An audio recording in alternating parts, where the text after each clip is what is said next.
What up, viewers? It's Leonidas here, and I'm going to talk to you guys about the Super Bowl. Super Bowl 52 just happened, and that was yesterday. Eagles were able to pull up the upset victory over the Patriots. And I just want to talk to you guys about it, because that's all I want to do, is talk about some football games. And I got to apologize, you guys. I should have been making a few NFL videos over the whole season, and not just the Super Bowl recap, but that's my bad. I'm gonna have to just completely fix that next season. But let's get on with the game, because of course we're looking to see if Nick Foles, especially early on in the game, if he'd be really nervous and he'd be missing, some of those just short slant routes, or any of these just easy throws, maybe some not necessarily any easy curl routes, but he missed any drag routes too. But he really didn't do that. He was pretty much playing just as well as he did for the whole postseason. So early on, they were able to drive down and get a field goal. So even though it was looking like the Eagles were looking pretty good, it still seemed like the Patriots just had their bend but don't break defense and set, where no matter what the Eagles are going to be able to do, from 20 to the 20-yard line, the Patriots still had a chance to really stop them and just still be able to have good position to make sure that they could keep the game pretty close. So especially in the first quarter, because the Eagles, spent like half the first quarter just on one drive. So that was a little surprising, but then the Eagles were able to get a stop early on. But what did happen was, there's a few instances where the Eagles players did have maybe a shot to get an interception, and they missed out on it.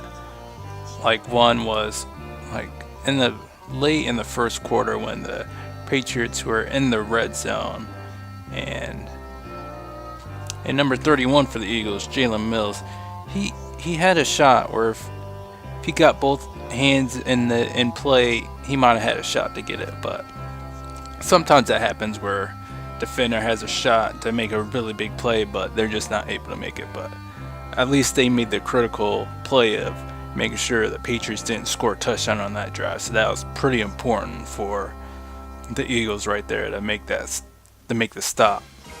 So one thing that was also pretty interesting is offensive lines for both teams played pretty well. Because especially the Patriots offensive line, they really didn't allow the Eagles to get a bunch of pressure at all for the majority of the first half of the game, I should say. And that was the same for the Eagles too. That there was some pressure early in the game, but each quarterback wasn't really getting hit a whole lot, where it's like, holy shit, this team's gonna get beat, because there's gonna be a strip sack at least most of the game. Looked like there wasn't gonna be a ton of sacks, and this is a big reason why a team's gonna win or lose, because they're getting a bunch of sacks, or they're going to be able to cause a ton of fumbles from strip sacks or anything like that. But it was interesting that Alshon Jeffrey, what he was able to do, he was able to make some big plays early in the game. He was able to make like a 30 or 40 yard touchdown catch. So he was lighting them up at first. And then in about the second half of the game, the Patriots, they were able to shut him out. I think they just switched Stephon Gilmore on him. So that really pretty much limited Jeffrey's impact in the game was to the first half. Another key play that the Eagles made late or early in the second quarter was the Patriots, they're driving down and they're in the Eagles' 10-yard line. Then they had like a really nice screen play thrown to, it was an end around. It was an end around run for one of the receivers. It was like 3rd and 2, and it was pretty good blocking, because two Patriots players were able to block the DB, so it's just a one-on-one versus as a one-on-one with the receiver going up against the safety, I believe. And if he was able to make that the safety miss, it'd have been a first down, and he might have been able to score on that play. But it was just a really good open field tackle by that Eagles defender. So that was a really important play by McLeod. He was able to make the stop on third down. So then the Patriots had to kick another field goal. But actually, what happened is Gostowski, he missed it because of the bobble. So that was just a really weird sequence to just see him bobble a field goal, because most of the time field goal, they always just catching the hold is always good, and it's just, is the kicker gonna make it or miss it? So a little bit early on, it was looking like the Eagles had good position. Another thing I want to say is also that, well, if I didn't say this before, is that this game was a lot better than last year's Super Bowl with the Falcons playing the Patriots, because since no team was able to really get a huge lead on each other, you really couldn't just tone it out and say, let's just go to the end, or let's just turn the game off because it's a blowout. It's like, no, the game's pretty close, so you gotta really pay attention for the majority of the game, because with it close, of course, any one play could really put another team with the big edge, especially with the momentum. If you swing the momentum in your way, that could really help with getting the win. I'm one of the old school guys. Even though I'm only 32, I still kind of like some of the old-fashioned ways of playing football. And what I mean is, I like good defensive play, because like this game, similar to some of the other shootouts that happened over this season, whenever it's a shootout, it really takes away the impact of the defense, because especially back in 1, 2, 3 decades ago, the game was definitely about special teams, defense, and offense. It wasn't just you had a good offense and you can win a game. No, you had to have good offensive play, you had to have good defensive play, and you have to have good special teams play. Sometimes if special teams play is bad, if your defensive also play is really good and can overcome those deficiencies, then you can win the games. But if you only have good offense, okay defense, and bad special teams play, your team can lose the game because you've given your opponent that advantage that you shouldn't have given them. And with this game, what I saw was just no defense at all. There was a few stops that the teams were able to make, especially in the red zone. But besides that, the defense wasn't really able to make a big impact on the game. So for me, it wasn't as entertaining as some of the other Super Bowls. Even for a close one, since it was a shootout. And I mean, there was only one punt in the game, so besides the Patriots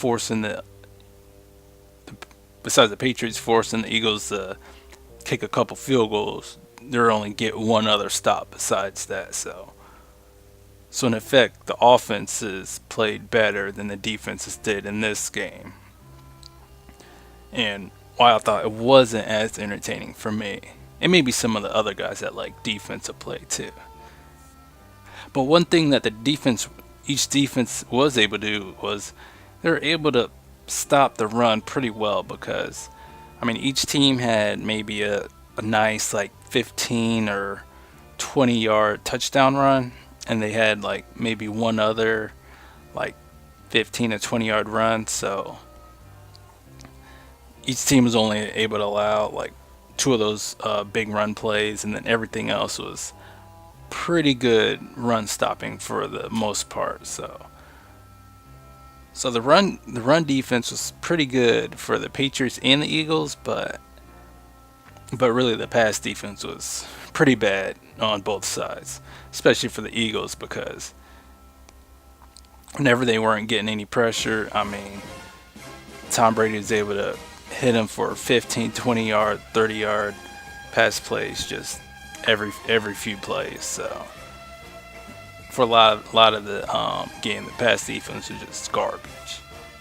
And then of course they were the TV crew, Chris Collinsworth.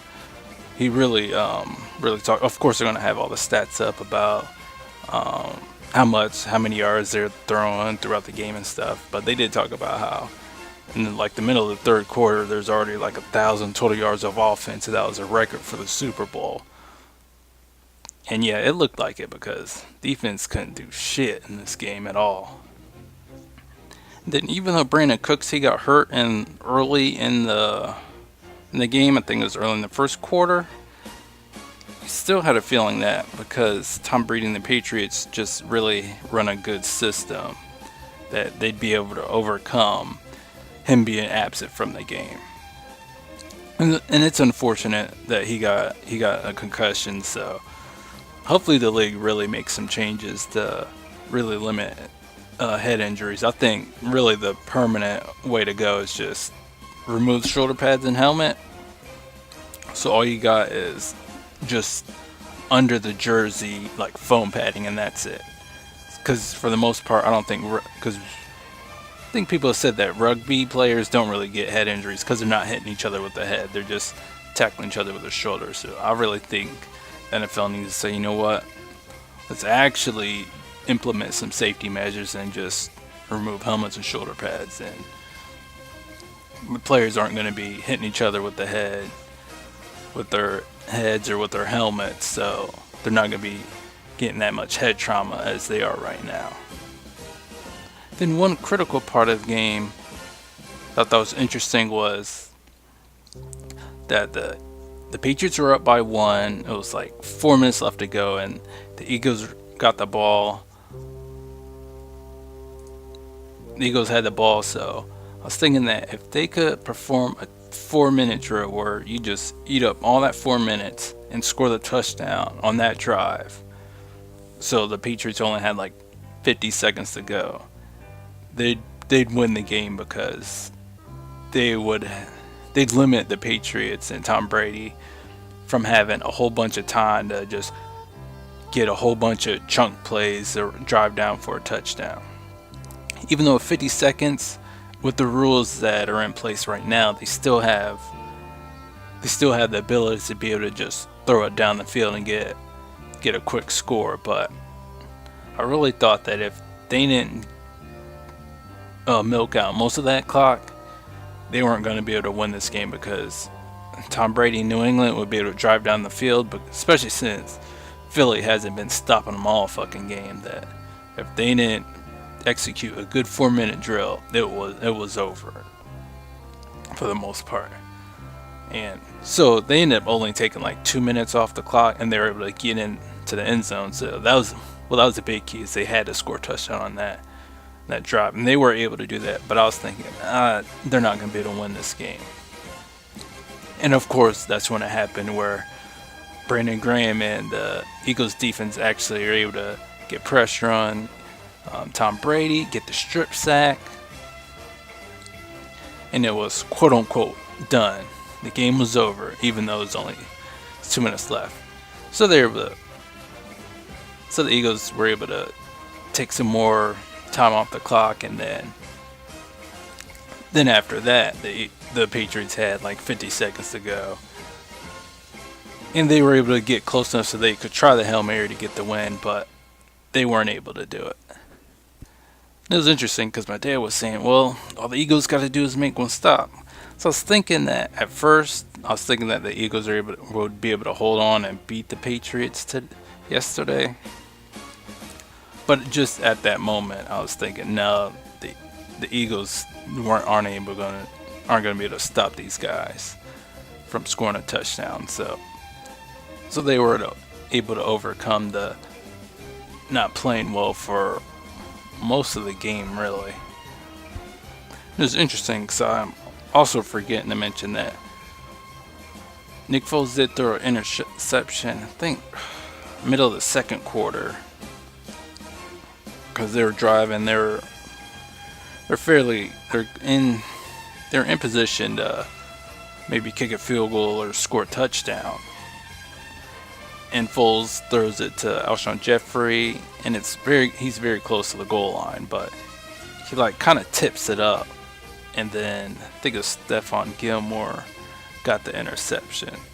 So I was thinking if the Patriots won the game, that would have been a key play, was Alshon Jeffrey just popped that ball up where it was able to get intercepted, because that straight up took at least 3 points off the Eagles scoreboard. But they were able to make plays later in the game, so that didn't really affect the outcome of the game. But one thing is, you got to give it up to Nick Foles, because the last 1 or 2 games in the regular season, the Eagles and that offense was not looking good, and he wasn't really playing that well, so a lot of people didn't think he'd play well throughout the playoffs and be able to get this team to a Super Bowl win like a lot of people thought Carson Wentz would be able to do. But you got to give it up to Nick Foles. He made a lot of good plays. He was able to escape from some pressure and be able to make some nice throws. He's able to just make nice reads throughout the whole game. And he was able to also catch that bold call that Doug Peterson made on 4th down to go for the touchdown when they were on like the 2-yard line, and score that touchdown with the trick play to Nick Foles. And that was a nice catch, because the Patriots ran a similar play where Tom Brady went out for a route on the flat too. But Tom Brady wasn't able to make the catch because it was a little bit too far, and he had like a cut on his hand, so that also stopped him from being able to make that play. But it was just pretty cool seeing both teams run the same or similar trick play, and it just happened to be that the Eagles were able to make it, were able to execute the play, and the Patriots just were not able to execute that play. And maybe that was one of the big plays. One of the big reasons why the Eagles were able to win, because of those trick plays and the execution of those trick plays. And also they did talk a little bit about how Malcolm Butler, he was held out of playing on defense. He did play on special teams, but for whatever reason, Belichick and the coaching staff said they don't want to put Malcolm Butler in the game. So I was thinking that he was having a little bit of a down year. He wasn't playing as well this year. I would estimate he also wasn't playing as well in the playoffs as he did last season. So that's why they wanted to say, you know what, let's not play him this game, because he wasn't hurt. That's why he played special teams. And I mean, Nick Foles did carve up that Patriots defense. I mean, their pass defense was not really making a whole bunch of stops. And even Torrey Smith, he had a couple drops that were a little disappointing, because they were, well, I guess a couple of his drops. One was contested by one of the Patriots defensive backs, but I think he had like one drop that it was a fairly catchable ball, and he dropped it. So that was just interesting. But yeah, some of the commentators or some of the analysts after said, you know what, one or two of those guys were getting lit up, and if Malcolm Butler was playing, it probably would have changed the course of that game, because he wouldn't have got lit up for some of those big gains that the Eagles receivers are able to get, especially with Alshon Jeffrey early in the game. He had some big plays that helped the Eagles get to an early lead. Oh, then I also want to say that we also do got to give it up for Doug Peterson, because he was calling these plays aggressively for pretty much the whole game, and he really gave that offense a big chance to put some points on the board and get a lead for that defense. So big props for Doug Peterson, because I think the only time he didn't really go for it was like late in the game when it was like a minute 30 left in the game, and it was like 3rd and 6, and he didn't try to throw it to get a first down. I think personally would have went for it and tried to throw in some like 8-yard pass to get the first down, because the defense pretty much played bad for most of the game. Couldn't really get any stops, but that's the only time he really didn't make an aggressive call. So only one out of the, I don't know, 70 plays they called. So being aggressive really helped the Eagles being able to put the Patriots on their heels, and you got to give it up for them for executing on those aggressive calls too. And you can also say that the Eagles are also prepared to do that, because Peterson's been making those calls all season long, where he'd go aggressive and say, hey, we need to really play in this manner so we could put more points on the board. And they've executed, so it was pretty good. So I think that's all I could think about. It's interesting that I could talk about the Super Bowl 52, so just thanks for listening.